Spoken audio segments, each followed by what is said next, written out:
So this month we've gone deeper and deeper into what it means for us individually and what it will take for us to step into that bigger, more expanded expression of the divine that is our heart. And it is our heart that is calling us. And as we have discovered, there is one quality of human existence that can either open or close us to our own divine greatness. One quality that if we embrace it from it, the fullness of the divine can express through us, unencumbered, that flow as we were born. We were born with that flow just moving through us. That is our divinity moving through us.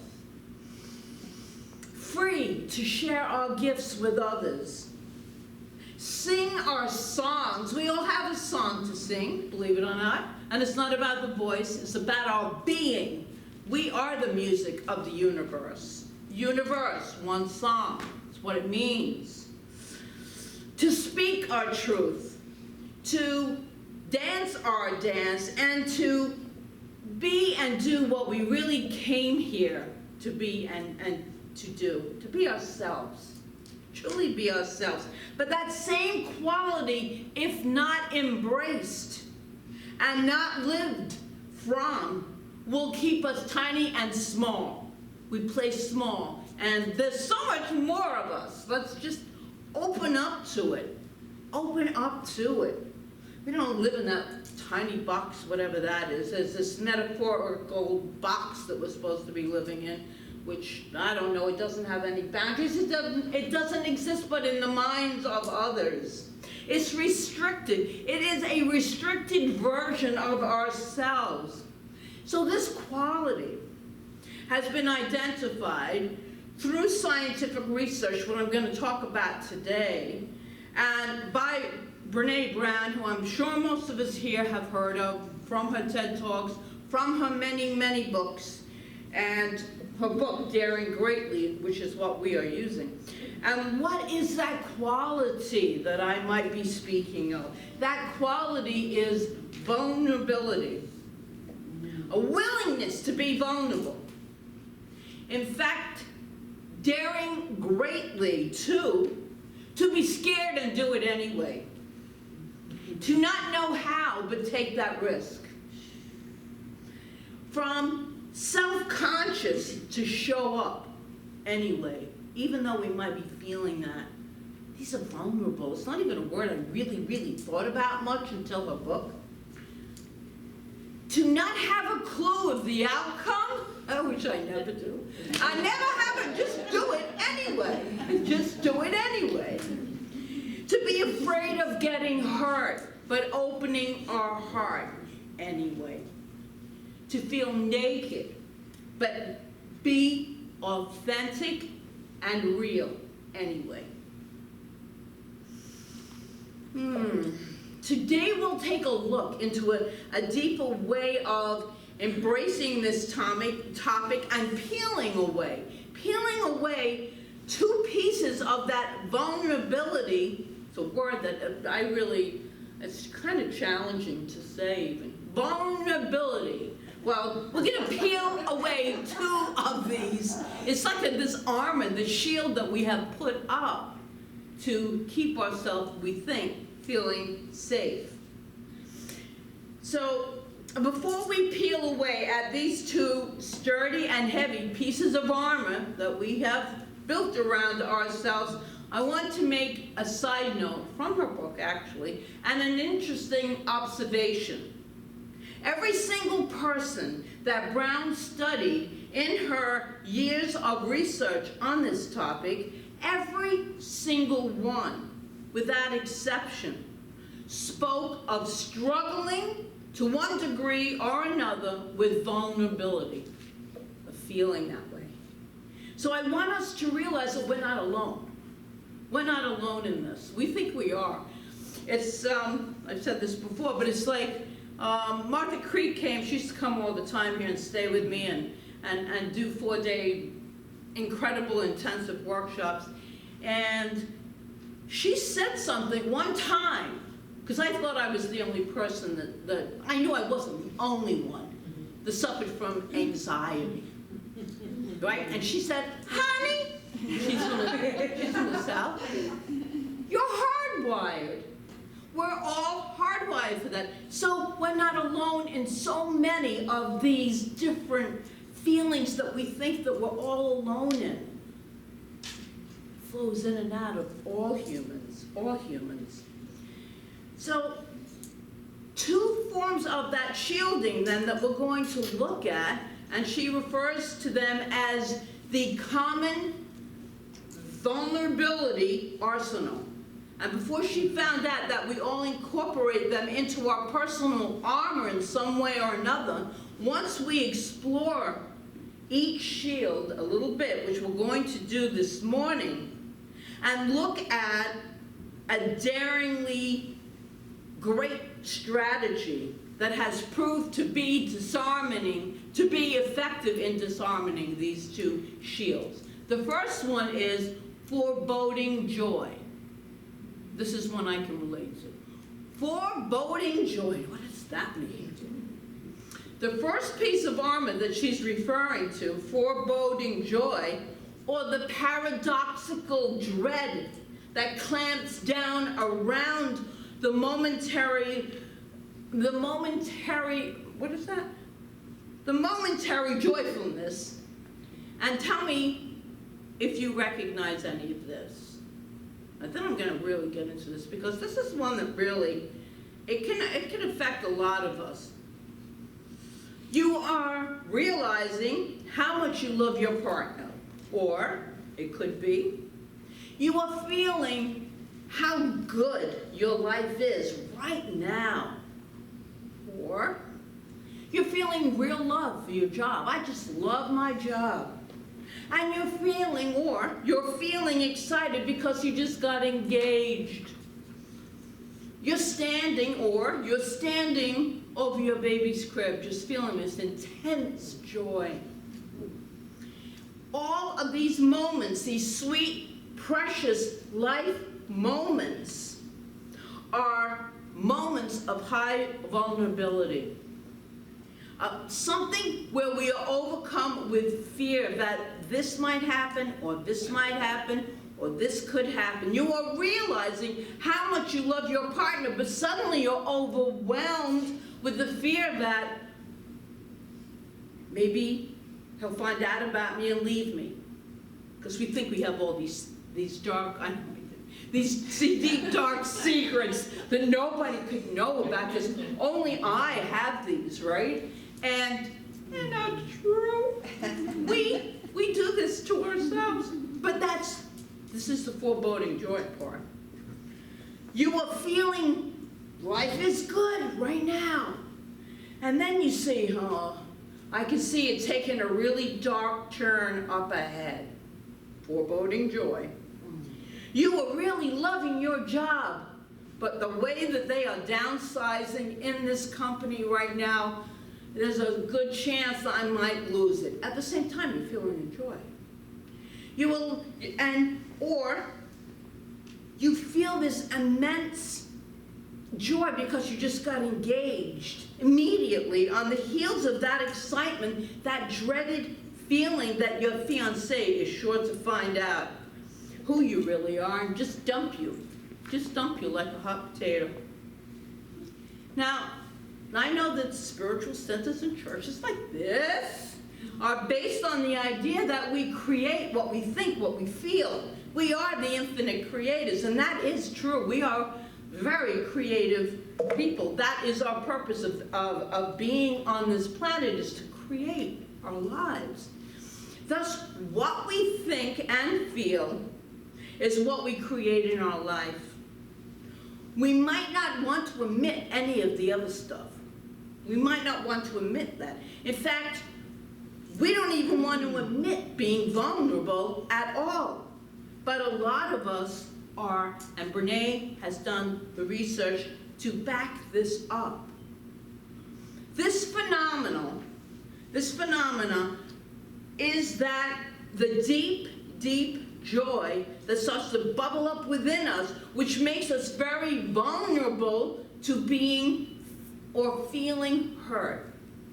We slap on that armor of foreboding to close it down, because we don't want to be hurt. So we just close it down. And that's what her research had showed, that a lot of people, as we open up, we also have that contrast. And I don't know, does it ring true for anyone else? Or just me? Yes. Just me and all the people she researched.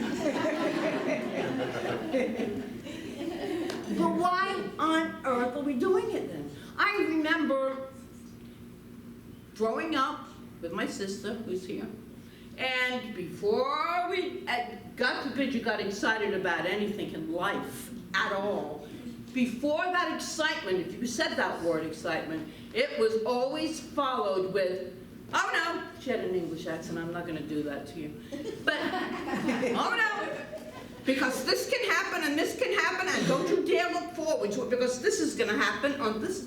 And so it's like we grew up and we just, actually since she moved here 6 years ago, we've been discussing these things and it's like, oh, you don't get excited either? It's like, no, I never get excited. I mean, we say, oh, I'm excited, but the feeling of excitement has already been, it's like it's in our DNA at this point where there's a foreboding joy.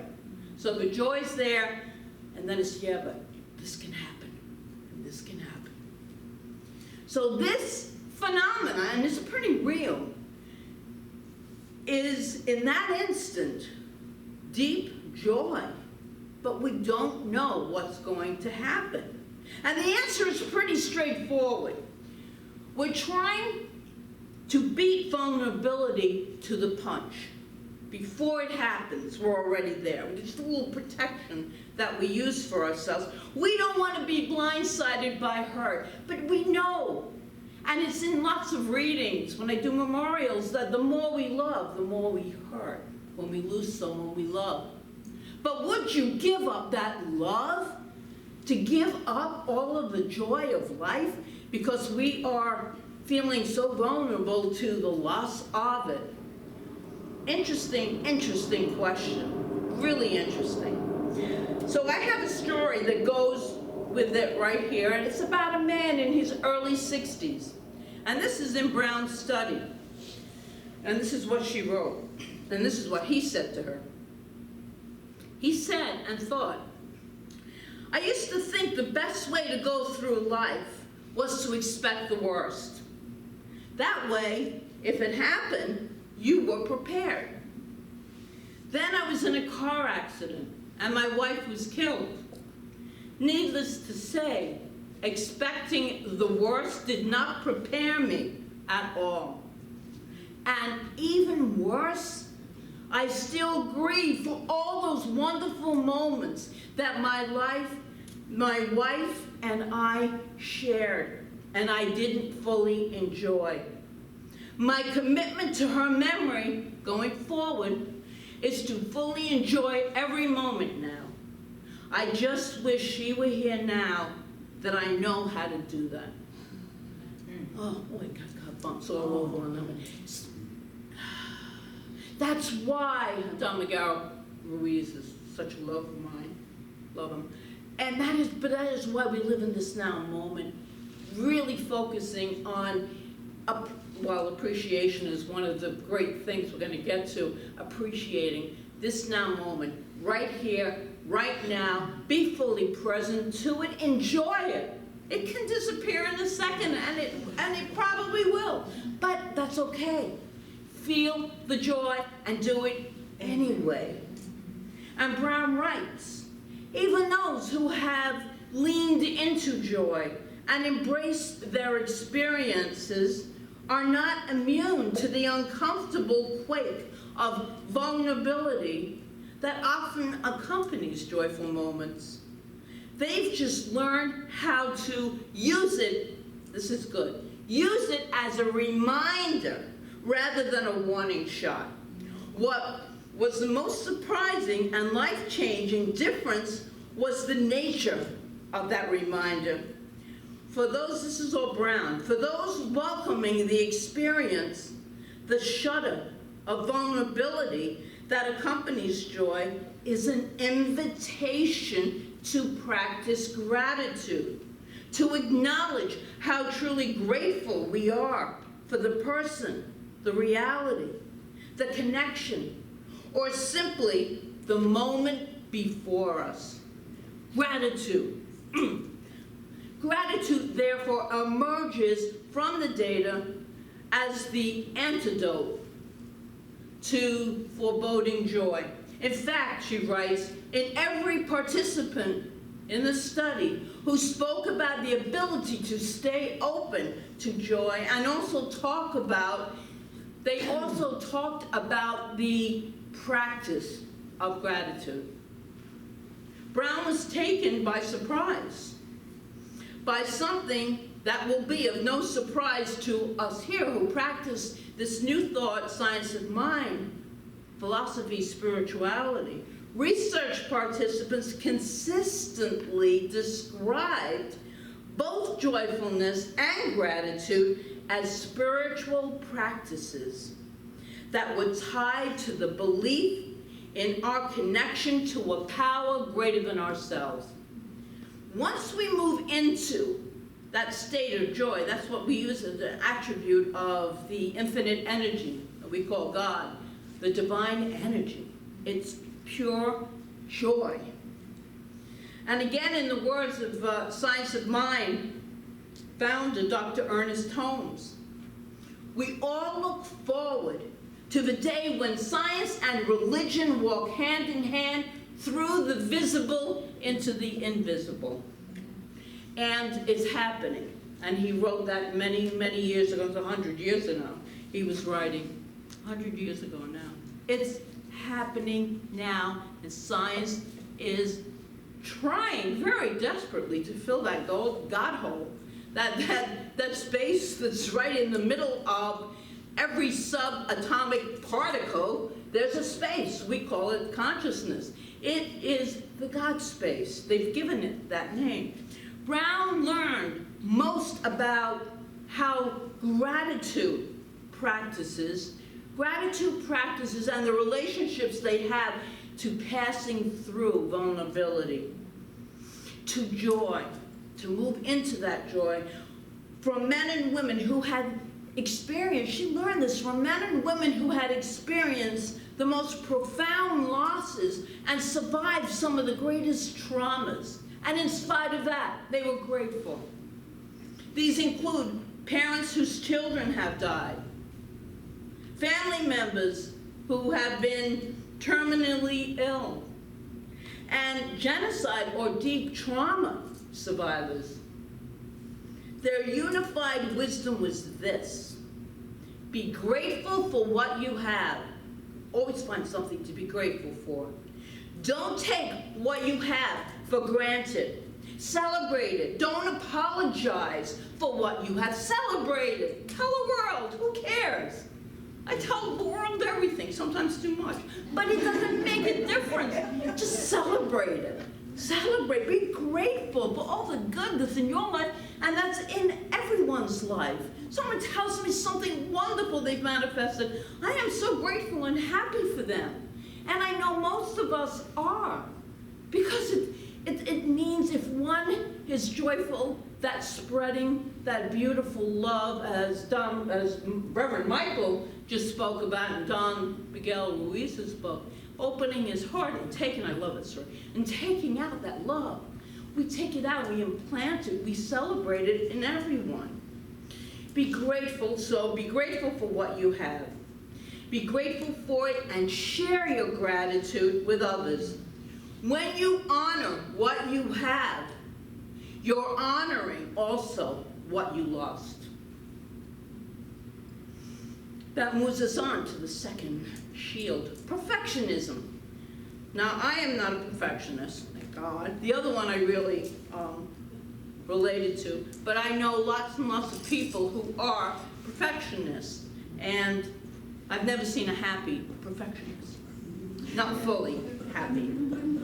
So our second piece of armor to peel away today is the armor of perfectionism, or believing that doing everything perfectly, you'll never feel any shame. But here's the truth. Perfectionism is not the path that leads us to share our gifts or embrace our gifts. It leads us further into defending our purpose rather than we try to do, well, not me, but if you're in that state of human perfectionism, to get something done in the most perfect way possible, and you just can't reach that place, because we can sometimes get confused. We get confused about the spiritual idea, and especially in these kinds of communities, because we are saying, I am whole, complete, and perfect. I am perfect. Ernest Holmes tells us, perfect God, perfect man, perfect being. And that's our spirituality. And that's within each and every one of us. And we are spiritual beings that are perfect. That's not what we're talking about. We're talking about our human experience. And that's a whole different ball game. The concept of perfectionism, I really appreciate the descriptions of what perfectionism is and what it is not in the research that Brene Brown did around it. And so this is what it's not. It is not the same thing as striving for excellence. It is not about healthy achievement and growth. Rather, perfectionism is a defense move. It's the belief that if we did something perfectly and look perfect, we can minimize or avoid the pain of blame, judgment, and shame. And Brown says, perfectionism is a 20-ton shield that we lug around, thinking it will protect us, when in fact it is the thing that is really preventing us from being seen, from being our true, authentic selves. Perfectionism is not self-improvement. Perfectionism is, at its core, at the very core, about trying to earn approval. No judgment. But that's the fear. Most perfectionists grew up, most people grew up, really, where their being was praised for achievements. It's that reward. If you get good grades, if you do great at sports, if this is fantastic, and then you get rewarded for it, but God forbid you don't, because then you get punished and blamed and judged. So we have adopted this dangerous and debilitating belief system that if we don't do good enough, we'll never be good enough. I am what I accomplish and how well I accomplish it. Therefore, I must perform perfectly. It's impossible. It's impossible. Healthy striving is self-focused. How can I improve? That's something different. How can I be a better version of who I am? How can I expand my consciousness? How can I embrace more of the good that I am? This is a healthy way. This is healthy.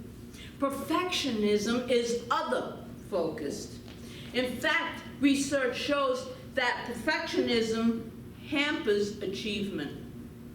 It hampers achievement. Perfectionism is correlated with depression, anxiety, addiction, and life paralysis, or missed opportunities, or the fear of failing.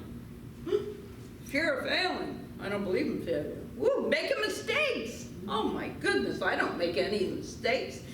Not meeting other people's expectations, and being criticized, and it keeps us playing so so small. And we put on this front, and we put on this whole air, because it's got to be perfect. To gain freedom from perfectionism, we have to make the long journey from what will people think to I am enough. I am enough just as I am. The hell with what people think. I am good enough just as I am. You're doing harm to no one.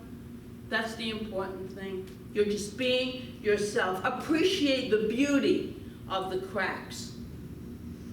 Remember, and this is Ernest Holmes, so we must try to see and sense that always back of the appearance, perfection is.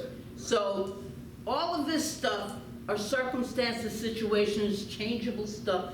But within us, there is a perfect spirit, a perfect loving spirit that loves us just the way we are. And this idea reminds me of one of my favorite stories that I'm basically going to try to end it with. I love the story because it's so good.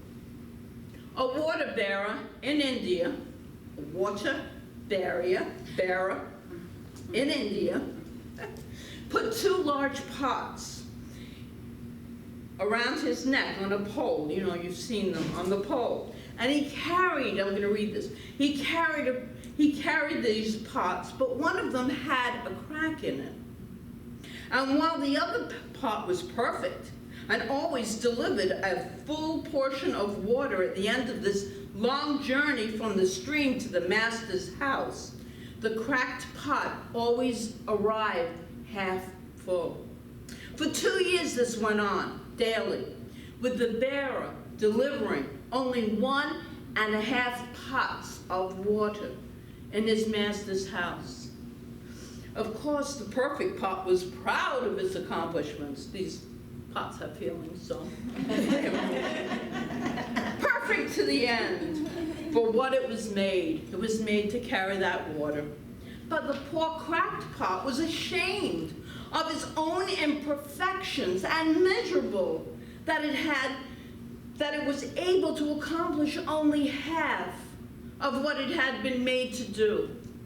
After 2 years of what it perceived to be a bitter failure, it spoke to the water bearer one day by the stream.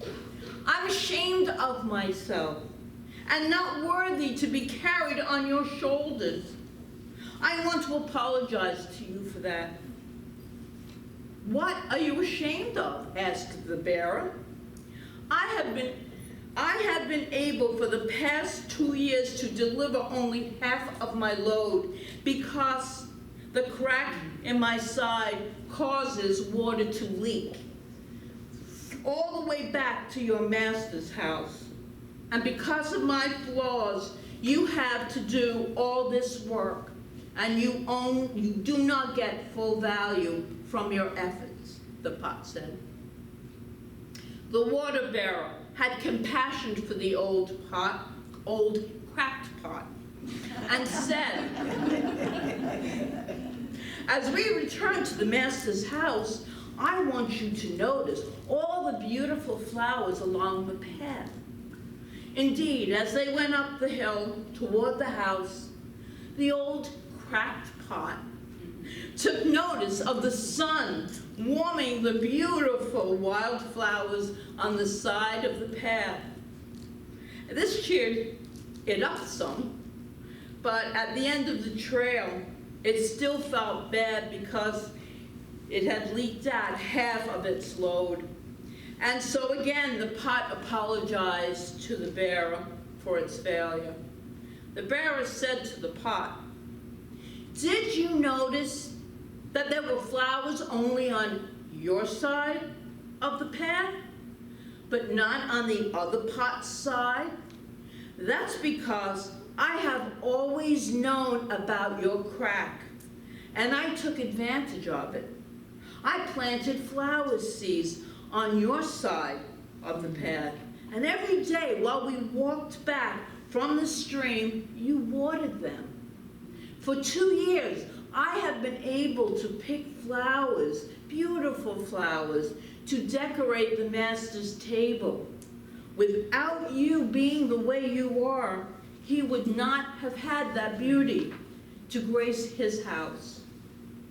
I thank you for who you are. And in the words of Leonard Cohen, his song, great Leonard Cohen, his song Anthem, there's a crack in everything. That is how the light gets in. And I would say that's also how the light gets out. We shine our light through what we perceive as flaws. They're not flaws. We're releasing the armor that we think is real to protect us from something that we don't even know what it is. That's how insane we are. That's why I love Don Miguel Ruiz. We do live in an insane asylum. It's called the world, the planet. Not the planet, the people on the planet. The planet is perfectly fine. So my friends, we bring this exploration of daring greatly to be vulnerable to a close this morning by peeling off those, letting them drop the armor of foreboding joy, of perfectionism. Thank you, Joe. Of perfectionism. How could I forget that? Because we are out of this world so big, so great, so incredible. We are expressing our divine nature as God intended us to do. So from this day forward, we appreciate, through that attitude of appreciation, we raise our vibration so high, it affects everything. All energy is interrelated. It is all one.